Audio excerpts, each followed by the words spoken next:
Bonjour et bienvenue aujourd'hui dans la région de Mourmelon, au 8e régiment du matériel, donc à l'armée. Alors ce n'est pas pour faire notre service militaire, moi je suis trop vieux.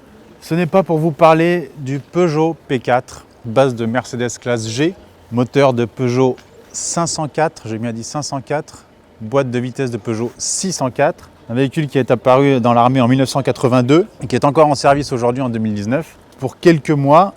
Puisque aujourd'hui, si nous sommes venus ici, ce n'est pas pour ce Peugeot P4, mais c'est pour son remplaçant, l'Acus VT4, qui vient de faire son arrivée au sein de l'armée française. Et nous sommes ici puisque le 8e régiment du matériel vient de recevoir les premières livraisons. Et ils nous ont gentiment invités à en prendre le volant et à le détailler. Alors, l'Acus VT4, qu'est-ce que c'est? C'est une base de Ford qui repasse dans les ateliers de Renault Trucks, pour être militarisé. Donc c'est un beau bébé, 5,20 m de long, un peu plus de 2 m de haut. Un moteur turbo diesel de 160 chevaux, donc par rapport aux 70 chevaux du Peugeot P4, c'est sûr que nos militaires là vont avoir la vie belle. Évidemment, transmission 4x4 obligatoire, forcément. Tout électronique et non plus avec des blocages de différentiel comme sur le Peugeot P4. La fameuse roue de secours, indispensable. Sachant que ça, donc le VT4 va servir comme véhicule de liaison, donc pas spécifiquement sur les opérations puisqu'il n'est pas blindé. L'emplacement pour le jerrycan qui peut également servir aussi. Et une fameuse galerie pour transporter tout ce qui ne rentrera pas dans le grand coffre. Donc bienvenue à bord de l'Arcus VT4. Donc, hormis quelques détails, on est dans un véhicule relativement classique. Donc face au conducteur, nous avons un combiné d'instrumentation classique. Le combiné également qui permet de commander la clim qu'il n'y avait pas dans le Peugeot P4. Alors ce qui est particulier sur un véhicule militaire, c'est évidemment le coupe-circuit, plein de petits rangements que l'on ne trouve pas dans la voiture de Monsieur Tout-le-Monde. Ici, l'emplacement dédié à l'écran, parce qu'évidemment, il n'y a pas de GPS intégré, puisque un GPS civil pour un militaire, ça ne servira à rien. Donc, ils ont leur propre GPS qui vient se brancher ici. En convoi de nuit, pour ne pas être vu de l'extérieur, on a différents caches qui permettent de masquer toutes les sources lumineuses à l'intérieur du véhicule. Donc, on a celui-ci pour cacher le combiné d'instrumentation. Ce petit volet qui permet de cacher des commandes rétroéclairées. Comme ça, ils peuvent rouler de nuit sans se faire voir de l'extérieur. Donc voilà, c'est plutôt astucieux, mais sinon pour le reste, voilà, une commande de boîte classique, c'est une boîte manuelle à 6 rapports. Je rappelle que le Peugeot P4 n'avait que 4 vitesses. Frein à main classique à l'ancienne avec une bonne vieille poignée. Bon, alors en finition, je vous rappelle que c'est la base, c'est un Ford Everest qui est principalement destiné à l'Asie, notamment au marché thaïlandais. Donc forcément, on n'est pas sur les standards européens. Donc c'est plutôt du rustique, mais c'est ce qu'on lui demande. Alors nous sommes passés à l'arrière du fameux VT4. Il faut savoir que dans le cahier des charges original, il y avait l'obligation de pouvoir, pour le VT4, de pouvoir transporter 5 soldats.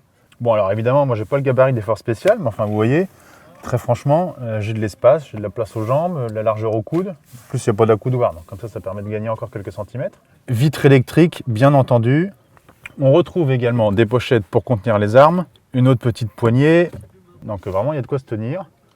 Bon, très honnêtement, je pense que vu les gaillards qui nous accueillent ici, je pense qu'à 3 derrière, on est quand même serré.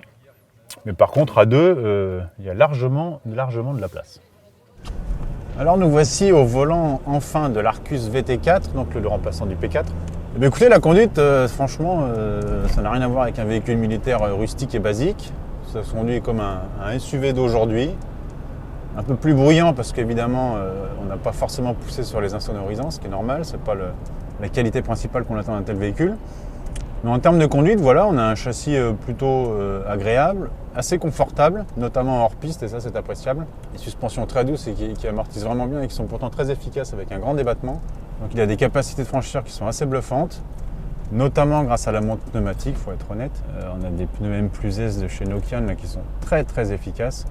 Après sur route, voilà, on a donc un 4 cylindres turbo diesel de 160 chevaux.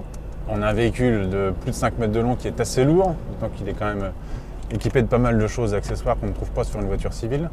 Donc voilà, en termes de performance, il ne faut pas s'attendre à un sportif, c'est pas du tout le but. Sachant que là pour l'instant je suis tout seul à bord, mais quand effectivement on a 4 voire 5 militaires armés et bien nourris, c'est sûr que les performances doivent encore descendre d'un cran. La boîtier se commande assez facilement. Alors il faut savoir que les véhicules sont tout neufs, donc très peu kilométrés. Donc les commandes vont s'adoucir avec le temps, notamment la commande de boîte. Mais pour le reste, on a une direction douce, une commande de boîte donc bien guidée, précise. Donc voilà, non, un bon petit SUV, bien tendance, comme on les aime de plus en plus sur le marché. Mais en tout cas, voilà, nos militaires vont enfin profiter des temps modernes, même si en termes de longévité, le P4 pouvait passer pour expandables, en termes d'efficacité aujourd'hui, c'était plutôt la Steam Company. Mais avec celui-ci, voilà, l'armée française passe enfin dans le 21e siècle. Il était temps pour eux. Et très franchement, pour avoir discuté avec pas mal de militaires aujourd'hui, ils sont plutôt contents de l'arrivée de ce véhicule. Même si le P4 garde une cote d'amour, très sincèrement, je pense qu'ils en avaient un peu soupé du P4. Donc, bienvenue au VT4. Et puis, longue vie, puisque s'il dure aussi longtemps que le P4, on va encore en voir pas mal d'exemplaires sur les routes pendant longtemps.